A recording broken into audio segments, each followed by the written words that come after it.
Happening in our societies today, one could agree with me that parents need to enlighten our kids properly in order to keep them safe.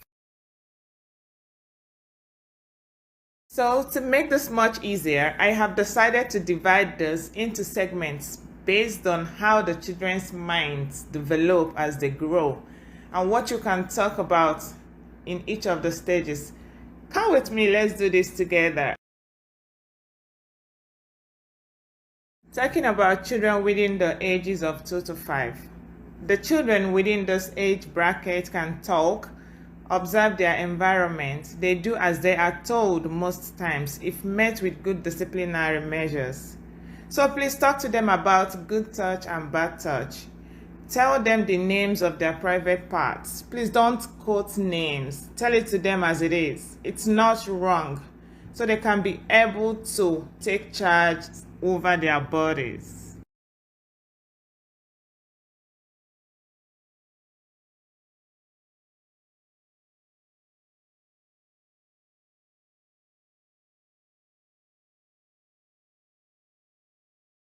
Please tell them to shout on anybody that tries to touch their private parts in a very loud voice. They can actually bite such person, especially in their hands. And then most importantly, that they should never forget to tell mom and dad or either of them about what happened, who it was, when it happened, and where it happened. Please explain to them why it's called a private part, and that since it is a private part, just like others shouldn't touch theirs, they should not touch others' own, even when someone said they should do so they don't get molested in the process. Let's talk about children within the age bracket of 6 to 9. At this age, these kids are very much aware of themselves. They listen, they talk, they take and carry out instructions. Having been educating them and them being aware from ages 2 to 5, you continue to put them in the know.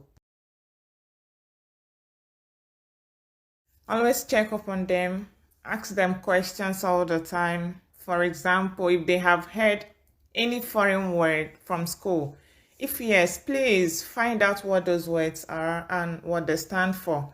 Whatever it is, take it off from there and explain it better to them. Also ask them if anyone have tried touching or even have touched them in a way they don't like. If yes, please endeavor to find out who that was, what happened, what they did when it happened, and then take it off from there and act, accordingly. And always remember to assure them of your total support. Children start getting smart from age 8. Some people say age 9, but whichever one you believe, please start teaching them about sexual harassment. Explain it to them, the consequences, and how they can defend themselves should they find themselves in such situation. You can actually buy them pepper spray or enroll them in martial arts classes if you have them around where you live. Talking about children within the age bracket of 10 to 12. At this age, they might start having feelings for the opposite sex. Teach them that it is normal, but then that it is not okay to start having relationship. Talk to them more about sex and its consequences, and then teach them more also about self-control and how it can help their lives. For children of ages 13 and above, ask them if the opposite sex have started making passes at them. If yes, find out who and take it off from there. Talk to them more about self-control, abstinence, and consent. It is important to note that all this will not be possible if you don't have a good relationship with your children.